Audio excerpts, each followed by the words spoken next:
Hi hello welcome to eagle media works. దశాబ్ద కాలంగా మత్స్యకారుల అభివృద్ధి కోసం ఎన్నో కార్యక్రమాలు చేపట్టి ఉద్యమాలు చేస్తూ ప్రస్తుతం జాతీయ మత్స్యకార సంఘం రాష్ట్ర అధ్యక్షురాలుగా ఉన్న ఘంటసాల వెంకటలక్ష్మి మనతో ఉన్నారు. ఆవిడతో మాట్లాడదాం. నమస్కారం అండి. నమస్తే.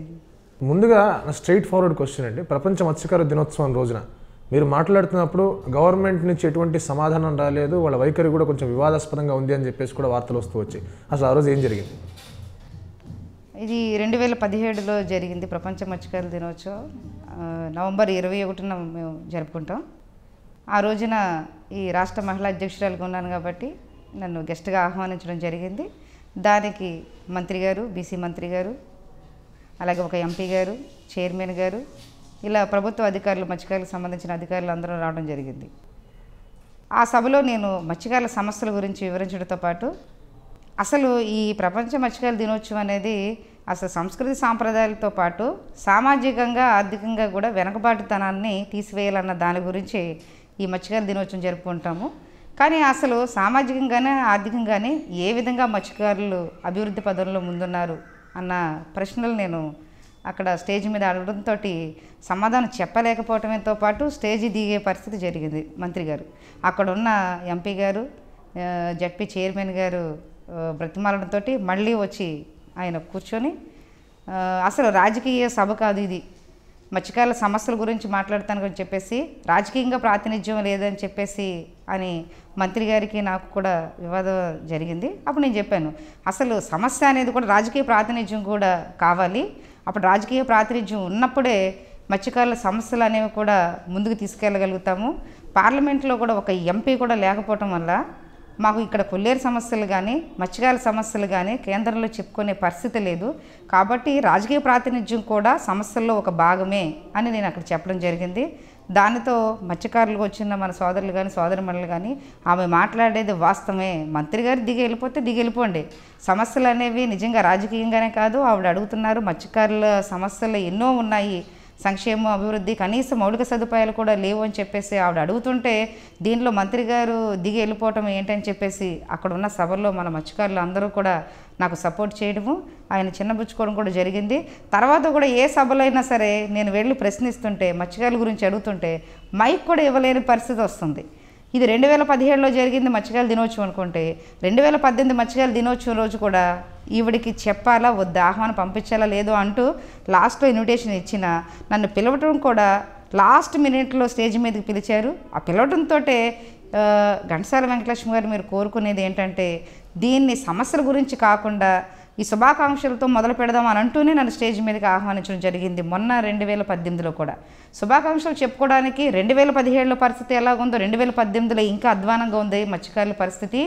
నేను మత్స్యకారుల దినోత్సవం రోజు శుభాకాంక్షలు చెప్పడానికో లేకపోతే వచ్చిన అధికారులకి, నాయకులకి ఆహ్వానం పలకడానికో నేను స్టేజ్ మీదకి రాలేదు. సమస్యలు నేను అడగడానికే వచ్చాను.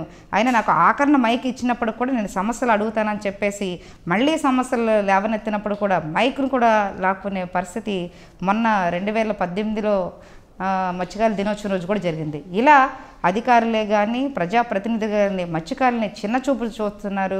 అలాగే మత్స్యకారుల గ్రామాల్లో కానీ, మత్స్యకారుల ప్రాంతాల్లో కానీ ఎటువంటి సంక్షేమ, అభివృద్ధి ఫలాలని ఇవ్వలేకపోతున్నాయి ప్రభుత్వాలు. అంటే ఒక విషయం చెప్పండి, ఎంపీలు లేరు సరే, కానీ రాష్ట్రంలో ఎమ్మెల్యేలు 2-3 ఉన్నారు, అందులో ఒక మంత్రి కూడా ఉన్నారు. 6 పోర్ట్ఫోలియో హ్యాండిల్ చేసిన వాళ్ళందరూ కూడా మీ సామాజిక వర్గమే. సో వాళ్ళ దగ్గర నుంచి ఎటువంటి సపోర్ట్ రాలేదా? మీరు వాళ్ళతో మాట్లాడింది ఏమీ లేదా ఈ కార్యక్రమం పట్ల? మా కమ్యూనిటీలో ఎందుకు లేరు, ఉన్నారు, ఎమ్మెల్యేలు ఉన్నారు, అలాగే ఒక మంత్రివర్యులు కూడా ఉన్నారు, కొల్లు రవీంద్ర గారు. కానీ ఆయన కొల్లు రవీంద్ర గారికి ఏ మినిస్ట్రీ ఇచ్చారు? మత్స్యశాఖ మినిస్టర్ కదా ఇవ్వాలి. మా మత్స్యకారుల తరపు నుంచి మా జనాభా దామాష ప్రకారం ఆయనకు బీసీ కోటాలో మంత్రివర్యులు ఇచ్చినప్పుడు మత్స్యశాఖ శాఖ అనేది ఆయనకి ఇస్తే బాగుండేది. కానీ ఆదినారాయణ రెడ్డి గారికి అది మంత్రిత్వ శాఖ అని మత్స్యకారుల శాఖని ఆయనకి ఇచ్చారు, మాకు క్రీడారంగం ఇచ్చారు. మేము వెళ్ళి ఏ విషయం మీద చెప్పుకున్నా మాకు మత్స్యకారుల సమస్యను చెప్పాలంటే ఒక మత్స్యకారుడిగా మినిస్టర్ అయి ఉంటే కనుక మేము వెళ్ళి చెప్పుకున్నా ఆయనకి అర్థమవుతుంది. ఆదినారాయణ రెడ్డి దగ్గరికి వెళ్ళి మేము చెప్తే వారికి ఏం అర్థమవుతాయి ఈ మత్స్యకారుల సమస్యలు? ఈయన మత్స్యకారుడు కాబట్టి ఈయనకైతే తెలుస్తాయి. పైగా వీళ్ళు ఉన్నా సరే తక్కువ జనాభా ఉండవల్ల నేను చెప్పేది ఏంటంటే రాష్ట్ర స్థాయిలో 45 లక్షల మత్స్యకారులు ఉన్నప్పుడు మా కోటాను మాకు ఇస్తే కనుక మత్స్యకారుల సమస్యలని ఎమ్మెల్యేలు కానీ, ఎంపీలుగా కానీ, మినిస్టర్గా కానీ ఉంటే ఎక్కువగా అసెంబ్లీలో కానీ, అటు పార్లమెంట్లో కానీ మత్స్యకారుల గురించి మాట్లాడడానికి మాకు ఎక్కువ పట్టు ఉంటుంది. కానీ అలా కాకుండా తక్కువ కోటాలు, తక్కువ పర్సంటేజ్ ప్రకారం 1-2 మాత్రమే మాకు ఎమ్మెల్యేలు గాను మినిస్టర్ కింద ఇచ్చి, ఒక్క మినిస్టరే, ఒక ఎంపీ కూడా లేడు. ఇలా రాజకీయ పరంగా మాకు వెనకబాటుతనం ఉండటం వల్ల కూడా మేము వారు చెప్పిన విధంగానే చేయాల్సి వస్తుంది. ఆంధ్రప్రదేశ్ జనాభాలో 50% బీసీలు ఉంటే దాంట్లో 5 నుంచి 10% వరకు మత్స్యకారులు ఉన్నాం. ఆ జనాభా దామాషా ప్రకారం మాకు రాజకీయ ప్రాతినిధ్యం ఉంటే కనుక ఎంపీలుగాను ఉంటే కేంద్రంలో ఫైట్ చేసి ఇక్కడ కొల్లేరేషే కానీ మత్స్యకారులు మొత్తం ఎంటైర్ రాష్ట్ర స్థాయిలో ఉన్న సమస్యలే కానీ, అలాగే మాకు ఇవ్వాల్సిన ఎమ్మెల్యేలను కానీ అలాగే మంత్రి శాఖ కానీ మాకు జనాభా తమాషా ప్రకారం కేటాయిస్తే కనుక మా మత్స్యకారుల సమస్యలను పరిష్కరించే దిశగా మా నాయకులు పనిచేస్తారు. లేకుంటే 1-2 మాకు శాఖలను ఇచ్చి, లేకపోతే ఆ శాఖలేమో వేరే వాళ్ళకి, వేరే శాఖలు మాకు ఇస్తే మా సమస్యలను ఎవరు తీర్చుతారు? కాబట్టి మేము డిమాండ్ చేస్తున్నాం, మా శాఖలో మత్స్యకారులకు సంబంధించింది మంత్రిత్వ శాఖ మాకే ఇవ్వాలి, ఎంపీగా కూడా మా జనాభా తమాషా ప్రకారం ఎమ్మెల్యేలకు కూడా ఇవ్వాలని మేము ప్రభుత్వం డిమాండ్ చేస్తున్నాం. రైట్. ఇప్పుడు మీరు చూసుకుంటే కనుక వైజాగ్లో ఫైనాన్స్ మినిస్టర్కి అగేన్స్ట్గా ప్రెస్ మీట్ పెట్టడం, ఆయన సొంత నియోజకవర్గంకి వెళ్ళి కూడా అక్కడ మీరు మాట్లాడడం జరిగింది. అదొక పెద్ద వివాదం కూడా అయింది. ఎందుకు చేశారు అండ్ ఏమైంది అక్కడ? దాని తర్వాత వచ్చిన కాన్సిక్వెన్సెస్ ఏంటి? ఇది అసలు విషయం, ఫైనాన్స్ మినిస్టర్గా ఉన్నారు యనమల రామకృష్ణ గారు, ఆయన తూని నియోజకవర్గంలో. అక్కడ తొండంగి మండలం పెరుమాళ్లపురంలో 15 మంది చేపల వేటకెళ్ళి మా మత్స్యకారులు సముద్ర తీర ప్రాంతంలో వాళ్ళు చనిపోయారు ప్రమాదవశాత్తు. కానీ అందులో ఎక్స్గ్రేషియా ప్రతి ఒక్కరికి 5 లక్షలు ప్రకటించారు ప్రభుత్వం. ప్రకటించి అందులో 7 మాత్రమే ఎక్స్గ్రేషియాని ఇవ్వడం జరిగింది. మిగతా 8 మందికి కూడా ఇవ్వకుండా ఆపివేయడం జరిగింది. ఫైనాన్స్ మినిస్టర్ గారు చనిపోయిన వెంటనే వాళ్ళ కుటుంబాలను ఓదార్స్తూ ఇంటికి కూడా వెళ్ళి 8 మంది కుటుంబాలకు కూడా నేను ఈ నెలాఖరికల్లా మీకు వచ్చే ఏర్పాటు చేస్తాను, డైరెక్ట్గా మీ అకౌంట్లో పడే ఏర్పాటు చేస్తానని చెప్పడం, ఓదార్చడం జరిగింది. కానీ ఇది జరిగింది 2015 జూన్ 3వ వారంలో ప్రమాదవశాత్తు చనిపోతే 2017 వరకు కూడా వాళ్ళు ఈ 8 మందికి ఎక్స్గ్రేషియా ప్రకటించారు తప్పితే ఇవ్వలేదు. అది ఇవ్వకపోవడంతో వాళ్ళు ఫైనాన్స్ మినిస్టర్ని తిరగడంతో పాటు ఎమ్మెల్యేలు కలెక్టర్ గారి చుట్టూ తిరిగారు, మిశ్రా గారి చుట్టూ, తూర్పుగోదావరి జిల్లా కలెక్టర్ గారి చుట్టూ. అది అవ్వకపోవడంతో వారు జాతీయ మత్స్యకారుల సంఘం అనేది ఒకటి ఉంది, ఈ మత్స్యకారుల గురించి వాళ్ళు ఎక్కువగా ఫైట్ చేస్తున్నారు, వాళ్ళ దగ్గరికి వెళ్తే మన సమస్య తీరుతుందని చెప్పేసి ఆ 8 మంది కుటుంబాలు కూడా మా సంఘాన్ని ఆశ్రయించడం, వాళ్ళు లెటర్ పూర్వకంగా కూడా మాకు వినతి పత్రం ద్వారా వాళ్ళు చెప్పడంతో పాటు వాళ్ళ ఆవేదనను కూడా మాకు వ్యక్తం చేశారు. అసలు 8 కుటుంబాలు మేము స్వయంగా కూడా వెళ్ళి చూడటం జరిగింది. వారు ఒకే కుటుంబంలో తండ్రి కొడుకు కూడా చనిపోయారు. 2 పిల్లల్ని సాకలేక, ఎవరింట్లోనూ పెట్టలేక వాళ్ళు చనిపోయే స్థితిలో మా సంఘాన్ని వాళ్ళు ఆశ్రయించినప్పుడు దీన్ని ఎలాగైనా చేయాలని చెప్పేసి మేము డైరెక్ట్గా సెక్రటరేట్లో వెళ్ళి కలవటం, అలాగే మేము సంఘం తరపు నుంచి కూడా లెటర్ రాయటం, డిజాస్టర్ మేనేజ్మెంట్ నుంచి కూడా మాకు లెటర్ రావటం. ఈ 8 మంది డెత్ సర్టిఫికెట్లు కానీ వాళ్ళ వివరాలు కానీ తూర్పుగోదావరి జిల్లా కలెక్టర్ గారి నుంచి మాకు ఏ విధమైనటువంటి లెటర్ రూపంలో కానీ అక్కడ సమాచారం గట్రా రాలేదని చెప్పేసి అక్కడి నుంచి మాకు డిజాస్టర్ మేనేజ్మెంట్ నుంచి మాకు వస్తే అప్పుడు వెంటనే మేము కలెక్టర్ గారిని, తూర్పుగోదావరి జిల్లా కలెక్టర్ గారిని కలవటం, ఆ కలెక్టర్ గారితో లేదు మేము 2-3 సార్లు మేము పంపించాము, వాళ్ళు రెస్పాండ్ అవ్వలేదని వీళ్ళు అంటాం, వీళ్ళు మాకు రాలేదని ఇక్కడ డిజాస్టర్ మేనేజ్మెంట్ శేషగిరిరావు గారు ఉన్నారు అక్కడ ఆఫీసర్గా, ఆయన చెప్పడం జరిగింది కమిషనర్ గారు. అయితే కాదు అని చెప్పేసి మేము డెత్ సర్టిఫికేట్లు కూడా 7లో ఒక డెత్ సర్టిఫికేట్ ఆగిపోతే కూడా ఆ సర్టిఫికేట్ తీసుకోవటం, అలాగే దీన్ని 8 సార్లు మేము వెళ్ళి సతీశ్చంద్ర గారు పిఎస్, చంద్రబాబు నాయుడు గారు పిఎస్ గారిని కూడా కలవటం, చంద్రబాబు నాయుడు గారితో ఓకే చేయించుకోవడం వల్ల వారికి వచ్చింది.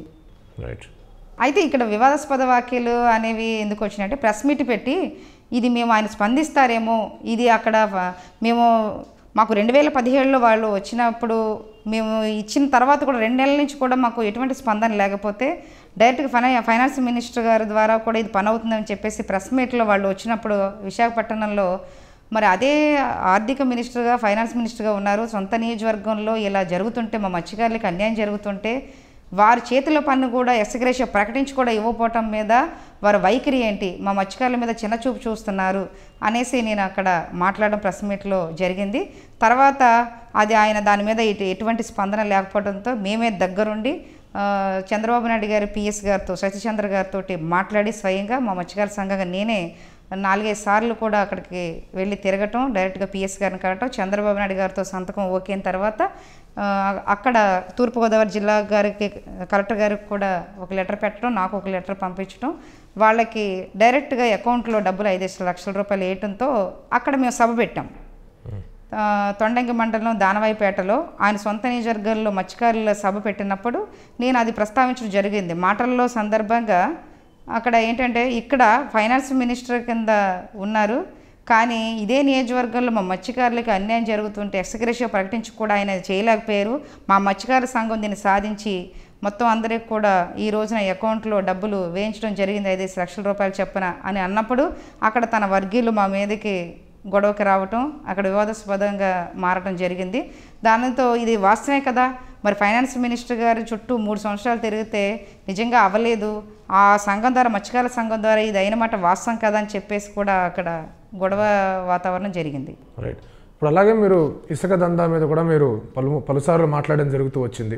మీ దగ్గర ఆధారాలు ఎందుకంటే ఇంత కరాఖండిగా మీరు చెప్తూ వచ్చారు ప్రతిసారి మీరు మాట్లాడినప్పుడల్లా కూడా, ఎందుకు చెప్పారు? ఆధారాలు ఉన్నాయా ఏంటి అసలు మీ వెనకాల ఉన్న ఆలోచన? ఆధారమే ఒక మా మత్స్యకార మహిళ తల్లి బిడ్డ నడుకుదుటి మాధవి, నడుకుదుటి కావ్య ఇసుక దందా వల్లనే వాళ్ళు చనిపోయారు. ఎందుకంటే మాకు చేపల వేట అనేది నైటు వాళ్ళ కృష్ణానదిలో సెలవులకు వచ్చింది. ఆ పాప 2 పిల్లలు ఆవిడకి. ఓ పాపని ఇంటి దగ్గర పెట్టి వెంట వస్తానని అంటే సర్లే అని చెప్పేసి చేపల వేటకి కూతురుతో సహా తల్లి వెళ్ళటం, అక్కడ భర్త, భార్య, కూతురు నైట్ పడవ మీద వల వేసి అక్కడ పడుకుని ఉన్నారు. ఈ ఇసుక దందాలు అక్రమంగా తవ్వకాల వల్ల ఆ ఇసుక బోటు వచ్చి మా మత్స్యకారుల మహిళల మీద ఇది బోటు అక్కడ పడుకుని ఉన్నారు. దాని మీద పడిపోవడంతో అక్కడ వెంటనే వాళ్ళ తల్లి బిడ్డ కూడా చనిపోవటం, ఆ భర్త మట్టుగా ఈతతోటి ఒడ్డుకు రావటం జరిగింది. ఇది మొన్న మే నెలలో జరిగింది ఈ విషయం. మే నెలలో జరిగినప్పుడు మేము అక్కడికి వెళ్ళి అక్కడ అంతా జరిగినప్పుడు ఇదంతా ఏంటి, ఇక్కడ అక్రమ తవ్వకాలు జరుగుతున్నాయి, పెద్ద పెద్ద మిషన్లతోటి మొత్తం బకెట్లతోటి తవ్వకాలు జరుగుతున్నాయి అని చెప్పేసి అక్కడ మేము వాతావరణం అంతా చూసాము. అసలు పర్మిషన్ లేదు, జీవో కూడా లేదు, ఇంత పెద్ద పెద్ద యంత్రాలతోటి నదిని ఇలాగా కబళించేస్తున్నారు. దాంతోపాటు మా మహిళలు చనిపోవటమే కాదు, దాంతో మా మత్స్యకారులకు కూడా లాస్ అవుతుంది. మేము ఎప్పటి నుంచో పోరాడుతున్నాం, ఇసుక రీచ్ల మీద మత్స్యకారులకి హక్కు ఉంది, దాన్ని మాకే సర్వహక్కులు కల్పించాలి, ఇవి చిన్న బకెట్లతోటి ఇసుక అనేది చేరవేసుకొని మాకు ఒక జీవన విధానంగా ఉంటుంది, దాన్ని కూడా మాకు పర్మిషన్ ఇవ్వండి అని చెప్తే అసలు జీవో లేనిది, పర్మిషన్ లేనిది, అర్ధరాత్రులు అంతంత భారీ యంత్రాలతో ఎక్కువగా పనిచేయటం వల్లే అక్కడ మా మత్స్యకార మహిళ తల్లి బిడ్డ కూడా చనిపోవటం జరిగింది అన్నది ఆధారాలతో సహా మేము ఆ రోజున వీడియోలతో సహా మేము అక్కడ ప్రెస్ మీట్లో పెట్టి ఆ రోజు చెప్పి ఇది ప్రభుత్వ అండదండలతోటే ఇంత భారీ ఎత్తున జరుగుతుంది, కోట్ల రూపాయలు చేతులు మారుతున్నాయి రాష్ట్రంలో, సుమారుగా 200-300 కోట్ల రూపాయలు ప్రతి నెల కూడాను ఇది యథేచ్ఛగా ఇసుక తవ్వుకోవటం వల్ల జరుగుతుంది. పని ఆ ఇసుక అనేది సామాన్యమైన మానవుడికి బాత్రూమ్ కట్టుకోవడానికి కూడా ఇసుక దొరకదు, ఇతర ప్రాంతాలకు మాత్రం తరలి వెళ్ళిపోతుంది. ఇందులో ఎక్కువగా నష్టపోయేది కూడా మత్స్యకారులు. ఎందుకంటే గోదావరిలో కానీ కృష్ణా నదుల్లో కానీ చేప పిల్లలను వదిలినప్పుడు అది 10 కిలోమీటర్ల వరుస వచ్చిన తర్వాత అది చేప గుడ్డు దాంట్లో వస్తున్నప్పుడు ఈ బకెట్లతోటి ఇసుకని కిందటి నుంచి తవ్వేస్తుంటే ఇంత ఎత్తున చేప చనిపోతుంది, గుడ్డు చనిపోతుంది. ఈ చేప గుడ్డు నశించిపోవటం వల్ల అది పెరిగే స్థాయికి దాకా ఉండకపోవటం వల్ల అక్కడ చేప లేకపోవటం వల్ల మత్స్యకారులకి జీవనాధారం అనేది కోల్పోతుంది. దీనివల్ల మత్స్యకారులకి ప్రాణాపాయం ఉండడంతో పాటు జీవన విధానానికి ఆధారమైన మా చేపల వేట కూడా దాని మీద నశించిపోతుంది. కాబట్టి దీని మీద వెంటనే ప్రభుత్వ అండదండలతో సాగుతున్నది, జీవో లేనివి కూడా ఇక్కడ జరుగుతున్నారు, అక్రమ తవ్వకాలు జరుగుతున్నారు, ఇసుక మాఫియా, ఇసుక దందా జరుగుతుందన్న ఉద్దేశంతో ఆ రోజున మేము ధ్వజమెత్తటం జరిగింది. దానికి గల కారణం మా మత్స్యకార మహిళ తల్లి బిడ్డ చనిపోవటం తట్టి దాని మీద మేము కొంచెం ఆవేశపూరితంగా కాదు, న్యాయబద్ధంగానే అక్కడ జరిగే విషయాలే మేము మాట్లాడటం జరిగింది. రైట్.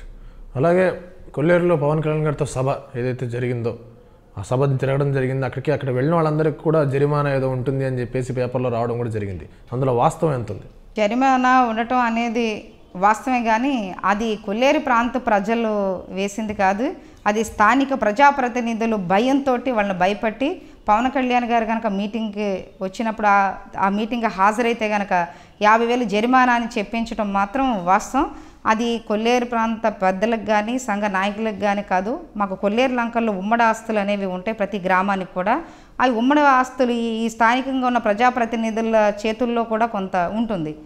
దాంతో ఎవరైతే నాయకులు కొల్లేరు లంక గ్రామాలకు వస్తున్నారో వారి మీటింగ్లకి వెళ్ళొద్దని చెప్పేసి ఆంక్షలు ఈ అధికారంలో ఉన్న పార్టీ ప్రజాప్రతినిధులు చెప్పడంతో ఆ రోజున ముందు రోజు 27వ తారీఖున పవన్ కళ్యాణ్ గారిని కలవటం, కొల్లేరు ప్రాంతం మేము చూడమని అంటాం. ఆయన నేను స్వయంగా వచ్చి చూస్తాను, స్వయంగా వచ్చి చూస్తే తప్పితే అక్కడ జీవన విధానం ఎలాగుంది, అక్కడ పరిస్థితులు స్థితిగతులు ఎలా ఉన్నాయి అనేవి నేను అర్థం చేసుకుని దాని మీద నేను ఫైట్ చేస్తాను. నేను ఓట్ల గురించో లేకపోతే పార్టీల గురించో కాదు, సమస్యల గురించి నేను వస్తానని ఆయన ఏలూరులో మాకు సభలో చెప్పటం, అన్నమాట ప్రకారమే వస్తానని అనటం 28వ తారీఖున జరిగింది. అయితే ఈ 28వ తారీఖున వస్తానని అనడంతో ప్రజాప్రతినిధులు, స్థానికంగా ఉన్న ఎమ్మెల్యేలు ఏం చేశారంటే అక్కడ గ్రామస్తుల్ని భయపెట్టి మీ ఉమ్మడి ఆస్తులు మా చేతుల్లో ఉన్నాయి, ఆయన వచ్చిన సభకు, ఆయన పెట్టిన సభకు మీరు కనుక హాజరైతే మీ ఆస్తులు మా చేతుల్లో ఉన్నాయి కాబట్టి దాన్ని ఏ విధంగానైనా మేము చేస్తామని బెదిరించడంతో అక్కడ పెద్దలు మిగతా కుర్రవాళ్ళని కానీ జనాభాని కానీ మీరు వెళ్ళొద్దు, వెడితే 50,000 తప్పు అని కట్టుబాట్ల ప్రకారం ఆగుతారేమో అని చెప్పేసి మన కట్టుబాట్ల ప్రకారం వెళితే గనక సభకు 50,000 జరిమానా అని చెప్పి అక్కడ ఆ రోజు ప్రకటించడం జరిగింది. దానిలో కొల్లేరు ప్రాంత గ్రామ పెద్దలకు కానీ వాసులకు కానీ ప్రజలకు కానీ ఎటువంటి సంబంధం లేదు. ఇది అక్కడ ఉన్న స్థానిక ప్రజాప్రతినిధులు భయంతో ఎక్కడ పవన్ కళ్యాణ్ గారు కొల్లేరు ప్రాంతం వస్తే అక్కడ జరుగుతున్న అన్యాయం బయటకు వస్తుందో అన్న ఉద్దేశంతో మేము ఎంత దోచుకుని తిన్నామో కొల్లేరు ప్రాంతాన్ని, చెరువుల్ని, చేపల్ని అన్న విషయాలు బయటకు వస్తాయన్న దొరికితే నిజంగా స్థానిక ఎమ్మెల్యే అక్కడ అభివృద్ధి చేస్తుంటే కనుక ఆ మాట అనరు. వస్తే కనుక ఏ నాయకుడు వచ్చినా కానీ ఆయన వచ్చిన అభివృద్ధి అక్కడ కనపడుద్ది కాబట్టి అది చూసుకుని వెళ్ళిపోతారు. అక్కడ సమస్య ఉంటేనే కదా మాట్లాడతాడు. ఈయన కొల్లేరు ప్రాంతంలో చాలా పెద్ద సమస్య ఉంది, చాలా కోట్లు, వేల కోట్లు చేతులు మారుతున్నాయి కాబట్టి ఆయన వస్తే మొత్తం విషయం బయటకు వస్తుందన్న భయంతో ముందుగానే ఇలాంటి వ్యవహారం చేస్తారు స్థానిక ఎమ్మెల్యేలు. దాని గురించి తర్వాత ఏమైంది? తర్వాత మళ్ళీ దాని గురించి మాట్లాడడం కానివ్వండి, వాటి మీద పోరాటం కానివ్వండి ఏం జరగలేదు? దాని మీద అంటే ఎమ్మెల్యే గారు అది పవన్ కళ్యాణ్ గారు మీటింగ్కి అయితే వెళ్ళొద్దని చెప్పారు కానీ జనాన్ని మాత్రం ఆపలేకపోయారు. పవన్ కళ్యాణ్ గారు మీటింగ్ పెట్టారు ఆల్రెడీ, ఎందుకంటే నేను వస్తానని చెప్పాను, గ్రామంలోకి రాకపోతే గ్రామాలకి ప్రజలకి మాత్రం అన్యాయం జరగడానికి వెళ్ళలేదు, వాళ్ళకి ఇబ్బందులు గురి చేయడానికి వెళ్ళలేదు, ఇక్కడ రౌడీ ఎమ్మెల్యేలు వెళ్తున్నారు కాబట్టి మీరు గట్టిగా నిలబడితే, మీరు నన్ను ఆహ్వానించారు కాబట్టి మీ జాతీయ మత్స్యకారుల సంఘం నేను రావడానికి సిద్ధంగా ఉన్నాను, మీకు ఎటువంటి ఆపద కొల్లేరు నుంచి రాదు, ఇక్కడ స్థానిక ఎమ్మెల్యేల నుంచి రాదు అని మీరు ఉంటే గనక నేను గ్రామంలోనే కాదు చెరువు గట్టి మీద పెట్టడానికైనా నేను రెడీగా ఉన్నాను అని పవన్ కళ్యాణ్ గారు చెప్పటం, లేదు సార్ మేము ఆహ్వానించాము, మీరు సమస్యలు మీరు తెలుసుకోవడానికి మా కొల్లేరుకు వస్తానంటే చెరువు గట్టు మీదైనా సరే మీటింగ్ పెట్టడానికి మేము సిద్ధంగా ఉన్నాము అని చెప్తే ఆయన ఆ రోజున మీటింగ్కి రావడం జరిగింది. మీటింగ్ రావడంతో పాటు అక్కడ సమస్యలను తెలుసుకుని ప్రభుత్వంతో గట్టిగా ఇక్కడ మాట్లాడటం, ఇక్కడ అన్యాయం జరుగుతుంది, పూర్వపు వైభవం లేదు, కొల్లేరు అన్యాక్రాంతం అయిపోతుంది, పక్షులతో పాటు మనుషులు కూడా ఉన్నారని గుర్తించాలని చెప్పేసి ఆయన వాయిస్ని ఇవ్వటము, దాన్ని మీడియా పూర్వకంగా కూడా మొత్తం ప్రపంచం అంతా చూసింది. దానివల్ల కూడా మాకు ఏమన్నా కొల్లేరుకి మంచి జరుగుద్దని మేము ఆశిస్తున్నాం. అంటే కొల్లేరు కాంటూరుకి సంబంధించి ఆల్రెడీ చంద్రబాబు నాయుడు గారు ఒక లేఖ రాశారు కేంద్రానికి అని చెప్పేసి కూడా వార్తల్లో వచ్చింది. కేంద్రం వైఖరి ఎలా ఉంది అండ్ అలాగే రాష్ట్ర ప్రభుత్వం వాళ్ళ వంతు వాళ్ళ కృషి వాళ్ళు చేస్తారని కూడా చెప్తున్నారు కదా. అసలు కేంద్ర ప్రభుత్వంతో మంచిగా ఉన్నప్పుడు లేఖ రాయలేదు ఈయన. 4 సంవత్సరాలు బీజేపీ తోటి మంచి స్నేహభావంతో ఉన్నప్పుడు రాయనటువంటి మన రాష్ట్ర ప్రభుత్వం ఆయనతోటి విభేదం వచ్చిన తర్వాత లెటర్ రాసి జిరాయితీలు సొసైటీలు మేము ఇచ్చేస్తున్నాం కొల్లేరు ప్రాంతానికి అని చంద్రబాబు నాయుడు గారు చెప్పడం ఏంటి, ఇక్కడ కామినేని శ్రీనివాసరావు గారు చెప్పటం, ఇక్కడ లోకల్గా ఉన్న కొల్లేరు ప్రాంత ఎమ్మెల్యేలు ఎంపీలు చెప్పడం జరిగింది. మళ్ళీ తర్వాత ఆయన తాడేపల్లిగూడ సభలో మా వంతుగా మేము కేంద్ర ప్రభుత్వానికి అన్ని రిపోర్ట్ ఇచ్చాము, పాజిటివ్గా ఇచ్చాము, కొల్లేరు ప్రాంత ప్రజల జీవన విధానం ఇక్కడ అధ్వానంగా ఉంది కాబట్టి వాళ్ళకి జిరాయితీలు సొసైటీలు పంచాలని చెప్పేసి మా వంతుగా ఒక రిపోర్ట్ని మంచిగా ఇచ్చాము. కానీ కేంద్ర ప్రభుత్వం దీన్ని పరిగణలోకి తీసుకోలేదు. బీజేపీ ఇక్కడ కొల్లేరు ప్రాంత వాసుల మీద అన్యాయంగా వారి మీద అసలు కేంద్ర ప్రభుత్వానికి ఎప్పుడు రాష్ట్ర ప్రభుత్వం లేఖ రాసింది, రిపోర్ట్ని పాజిటివ్గా ఇచ్చింది. కేంద్రంతో విభేదాలు వచ్చినప్పుడు, బాగున్నప్పుడు స్నేహంగా ఉన్నప్పుడు ఇవ్వకుండా విభేదాలు వచ్చినప్పుడు ఏంటంటే ఈ రాష్ట్ర ప్రభుత్వం మేము ఇచ్చాము రిపోర్టు పాజిటివ్గా, కొల్లేరు ప్రాంత ప్రజలను ఆదుకోండి, అక్కడ జిరాయితీలు సొసైటీలు ఇవ్వండి, అక్కడ జీవన విధానాన్ని మెరుగుపరచండి అని మేము ఇచ్చాము. కానీ కేంద్ర ప్రభుత్వం పట్టించుకోలేదని కేంద్ర ప్రభుత్వంతో నెట్టేయడానికి వీళ్ళకి చేయాలనే ఉద్దేశం ఉన్నా కేంద్ర ప్రభుత్వం మీద మొత్తం విషయాన్ని అటు రుద్దేయడానికి ఈ ప్రభుత్వం రాష్ట్ర ప్రభుత్వం అనుకుంది. అలాగే కేంద్ర ప్రభుత్వానికి చిత్తశుద్ధి లేదు. ఈ 4.5 సంవత్సరాల క్రితం రాష్ట్ర ప్రభుత్వం వెళ్ళకపోయినసరికి జాతీయ మత్స్యకారుల సంఘం తరపునే కానీ కొల్లేరు సంఘం తరపునే వెంకయ్యనాయుడు గారికి కానీ అలాగే నరేంద్ర మోడీ గారి దగ్గరికి కానీ మేము వెళ్ళి డైరెక్ట్గా కలవటం జరిగింది. ఈ 4 సంవత్సరాల్లో 4 సార్లు ఢిల్లీ కూడా వెళ్ళాము, కానీ ఎటువంటి స్పందన లేదు, చిత్తశుద్ధి లేదు చేయాలని కేంద్ర ప్రభుత్వానికి కానీ అలాగే ఇక్కడ రాష్ట్ర ప్రభుత్వానికి కానీ. కొల్లేరు ప్రాంత ప్రజలను ఒక ఓటర్లు కానీ చూసుకుంటున్నారు కానీ అక్కడ సమస్యలను కానీ మనుషులుగా కానీ చూసుకోవట్లేదు. అలాగే జగన్ గారు ప్రతిపక్ష నాయకుడు కదా, ఆయన అసెంబ్లీలో కానీ ప్రశ్నించే విధానం ఆయనకు ఉంటుందన్న ఉద్దేశంతో కొల్లేరు సగ నాయకులు కొల్లేరు ప్రాంత ప్రజలందరూ కూడా ఆయన వెళ్ళి కలవటం జరిగింది. ఆయన వెళ్ళి కలిసి వినతి పత్ర రూపంలో సమస్యలన్నీ ఆయనకి సమర్పించటం, అలాగే కొల్లేరు ప్రాంతంలో ఉన్న సమస్యలన్నీ వివరించినప్పుడు ఆ తెల్లారే ఎవరైతే అధికార పార్టీలో ఉన్నారో ఆ స్థానిక ఎమ్మెల్యేలు ఎవరైతే వెళ్ళారో గుర్తుపట్టి మరి ఎవరైతే ఎంక్వైరీ చేసుకుని మరి పిలిపించి సభలో తిట్టడంతో పాటు వారిని ఇంటికి పిలిచి మరి గొడవ చేయడం కూడా జరిగింది. ఇంకొకసారి ఎవరు వచ్చినా కానీ మీరు వెళ్ళటానికి వీలేదని. ఇలా వీరు చేరు ఎప్పుడు కూడా కొల్లేరు ప్రాంతం అనేది తెలుగుదేశం వైపు ఉన్నది. ఇప్పుడు మారే అవకాశాలు కూడా ఎక్కువగా ఉన్నాయి. ఎందుకంటే ఒకే పార్టీ తరపున ఉండటం వల్ల వీళ్ళు చేస్తారని చెప్పేసి ఈ రోజు వరకు కూడా అభివృద్ధి లేదు, సంక్షేమం లేదు, కనీసం కొల్లేరులో జీవన విధానం లేక వలసలు వెళ్ళిపోతున్నారు. కాబట్టి ఈ రోజున కొల్లేరు ప్రాంత ప్రజలు అనుకునేది ఏంటంటే పార్టీలు అనేవి ఎప్పుడు కూడా మనకి ఓటర్లుగానే చూసుకుంటాయి.